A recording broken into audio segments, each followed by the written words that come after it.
Hey, it's Justin and Bethany from the Flack fam, and today we're sadly leaving Napa Valley behind and heading to the Bay Area to spend some time exploring San Francisco. But just look at that view. Even with the fog blocking it, it's majestic. Justin has spent a lot of time in San Francisco, but this is my first time, and he was pretty excited to show me around. Because Bethany is a first-timer, we're going to do as many of San Fran's must-do touristy type things, but I also wanted to show her some of my favorite things to do as well. For our home base, Justin wanted to stay in the city, but feel away from it, and we found the perfect spot, the Inn at the Presidio, and that's what we'll be taking you on a tour of today. For those unfamiliar, the Presidio is in the heart of the Bay Area, a dedicated green space and National Historic Monument, and one of America's most visited national park sites. Originally home to Native Americans, and later it became a U.S. military post, and it is the military barracks that have transformed into the Inn at the Presidio. Specifically Pershing Hall, which was originally built in 1903 as a home for unmarried military officers, but now it's a boutique hotel in arguably the most beautiful and peaceful part of San Francisco.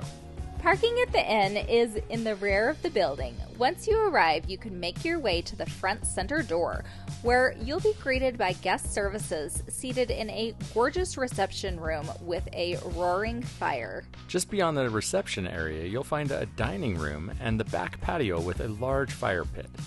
The hotel has 4 different room types, a standard queen or king and a classic queen or king. The main difference is that the classic rooms have a living room and a separate bedroom. We were in a classic king room on the 3rd floor, which we were very happy about other than the fact that this old building doesn't have elevators.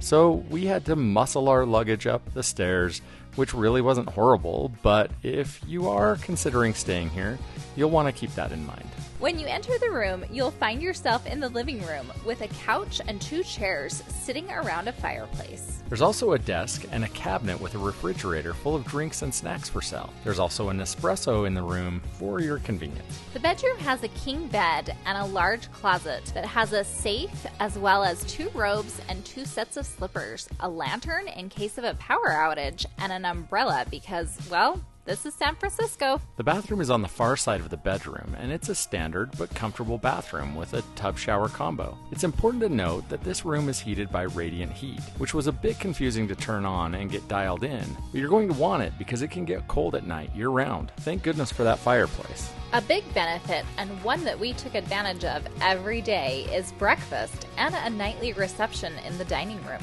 Breakfast was a bit beyond a continental breakfast. Everything was fresh and high quality. You can plan on a variety of pastries and fresh breads, fruit, yogurt, bagels, deli meats and cheeses, and juices and coffee. For the nightly reception, guests gather to enjoy a selection of fruits, crackers, cheeses, and meats, as well as a variety of wines and sparkling lemonade. We loved coming down and meeting other guests and mingling with the people that worked here, and the food was fantastic. It really was one of my favorite perks of staying here. It wasn't the only perk, though. Even though you are not in the city, the inn is just a short walk away from a few amazing destinations and one of the best Mexican restaurants in San Francisco. Colibri Mexican Bistro is less than a minute walk from the inn. And the Walt Disney Family Museum is just a 5-minute walk, and a must-do for Disney fans and non-fans alike. It's also home to another spot that I didn't even know existed, and Justin was so disappointed in me. Industrial Light and Magic. George Lucas's visual effects company is in the Letterman Digital Arts Center, just a mile away, and the walk to get there is stunning. Star Wars fan or not, you have to go see the Yoda Fountain there. And also, make sure to look up at the windows. You never know who else you'll see peering back at you. If you've gone that far, you should definitely continue on to the Palace of Fine Arts to enjoy the architecture of one of the most beautiful modern structures that I have ever seen. We spent a few hours here walking around the site, enjoying the abundance of wildlife, and of course, the people watching was on point. We spent a lot of time in the city, and it really made me appreciate the peace that the Presidio offered us. If you're planning to visit San Francisco and you're looking for a place to stay, we strongly recommend the Inn at the Presidio, or even its sister property, the Lodge at the Presidio. Thanks for watching, and before you go, make sure you give this video a thumbs up, subscribe, and why don't you leave us a comment or ask us a question you may have about the Inn at the Presidio. Join us next week when Bethany heads to prison. Bye! This is our cute little hotel. We're on the 3rd floor. We don't have a balcony.